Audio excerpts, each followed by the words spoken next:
कविता अपनी मम्मी सुनीता के साथ सुबह स्कूल जा रही थी। स्कूल पास ही में था, इसीलिए माँ बेटी पैदल ही जा रही थी।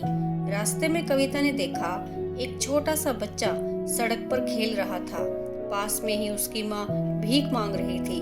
कविता का मन था उसके साथ खेलने का। कविता ने अपनी मम्मी से कहा, मम्मी मुझे भी इसके साथ खेलना है। सुनीता जी ने कहा, बेटी नहीं, ये गंदे लोग हैं, देख वो ठीक से नहाया भी नहीं है, चल स्कूल के लिए देर हो रही है। सुनीता कविता को लेकर आगे चल दी। कुछ दूर जाने पर कविता ने पूछा, मम्मी वो इतना गंदा क्यों था?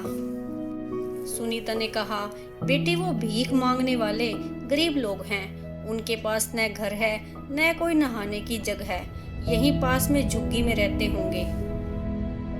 बातें करते करते स्कूल आ गया। कविता को स्कूल छोड़कर सुनीता जी घर वापस आ गई। इधर कविता अपनी क्लास में बैठी कुछ और ही सोच रही थी। वो बेचारा तो स्कूल भी नहीं जाता होगा, जब वह पढ़ेगा नहीं तो उसे भी भीख मांगनी पड़ेगी। स्कूल खत्म होने के बाद सुनीता कविता को लेकर घर चल दी। कविता ने रास्ते में देखा, अब वह बच्चा वहां नहीं था, उसकी माँ भी नहीं थी। कविता बोली, मम्मी वो बच्चा और उसकी माँ कहाँ चले गए? सुनीता बोली, अरे मुझे क्या पता नहीं कहाँ कहाँ तेरा दिमाग चलता रहता है। सुनीता ने कविता को डांटते हुए कहा। घर आकर भी कविता उस बच्चे के बारे में सोचती रही। अगले दिन सुबह कविता अपनी मम्मी के साथ स्कूल जा रही थी, तभी उसे एक जगह भीड़ दिखाई दी। सुनीता ने पूछा तो किसी ने बताया बेचारी भिखारिन सुबह भीख मांग रही थी। तभी दूसरी ओर से आ रही तेज गाड़ी ने उसे उड़ा दिया और वो वहीं खत्म हो गई। अब पता नहीं इस बच्चे का क्या होगा। कविता ने देखा वही बच्चा अपनी माँ के पास बैठा रो रहा था। सुनीता और कविता आगे स्कूल के लिए चल दिए। कविता ने पूछा, मम्मी अब इस बच्चे का क्या होगा? सुनीता ने कहा, बेटी अभी पुलिस वाले आएंगे, उसे ले जाएंगे और बाद में उसे किसी अनाथ आश्रम में छोड़ देंगे। कविता को कुछ समझ नहीं आया। वह बहुत कुछ जानना चाह रही थी, लेकिन तभी स्कूल आ गया। दोपहर को स्कूल से आते समय कविता ने देखा वहाँ कोई नहीं था। घर आकर कविता ने खाना भी नहीं खाया। शाम को उसके पापा राकेश जी आए तो कविता ने कहा, पापा जिस लड़के के बारे में मैंने आपको कल बताया था, आज उसकी माँ मर गई। पापा क्या हम उसे अपने साथ नहीं रख सकते? वह बेचारा तो स्कूल भी नहीं जाता है। राकेश ने कहा, नहीं बेटा, ऐसा कैसे हो सकता है? हम उसे अपने साथ नहीं रख सकते, पता नहीं कौन है। कविता के मन पर उस बच्चे ने गहरी छाप छोड़ी थी। उसने खाना भी नहीं खाया। सुनीता और राकेश ने उसे समझाने की बहुत कोशिश की, लेकिन उसका मन उस बच्चे को अपने साथ रखने के लिए बेचैन था। रात के समय कविता को बुखार हो गया। उसका कोमल मन बहुत विचलित था। समाज की ऊंच नीच से बेखबर वह उस बच्चे के बारे में ही सोच रही थी। अगले दिन वह बहुत कमजोर लग रही थी।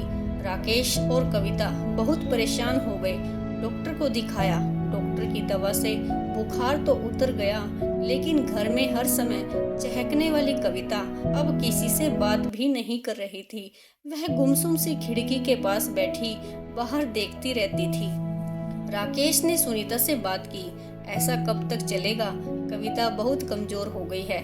सुनीता ने कहा, मैं उसे बहुत समझाती हूँ, लेकिन वह एक ही बात कर रही है कि अब उस बच्चे का क्या होगा।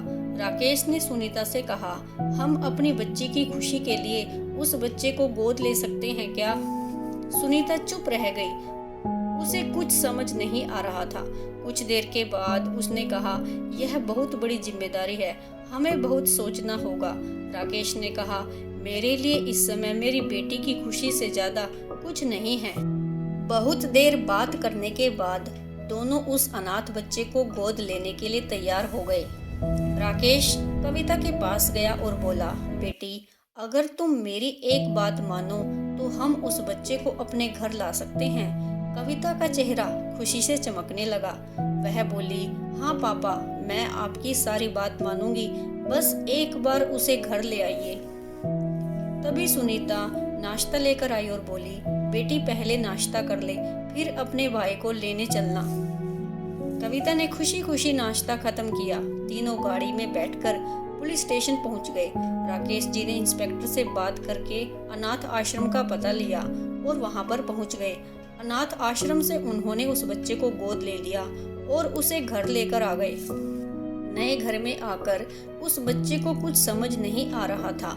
कविता ने उससे उसका नाम पूछा तो उसने मोनू बताया। सुनीता ने उसे नहला धुलाकर अच्छे से तैयार कर दिया, उसे नए कपड़े पहना दिए। अब वह किसी राजकुमार से कम नहीं लग रहा था। कविता और मोनू दोनों खेलने लगे। कविता उसे अपने सारे खिलौने दिखा रही थी। कविता को खुश देखकर राकेश ने कहा, आज मुझे अपनी बेटी पर गर्व महसूस हो रहा है, वरना लोग ऐसे बच्चों को देखकर मुंह बनाते हैं और अलग हो जाते हैं। इस तरह एक अनाथ बच्चे को एक घर मिल गया और माता पिता भी। Thanks for watching.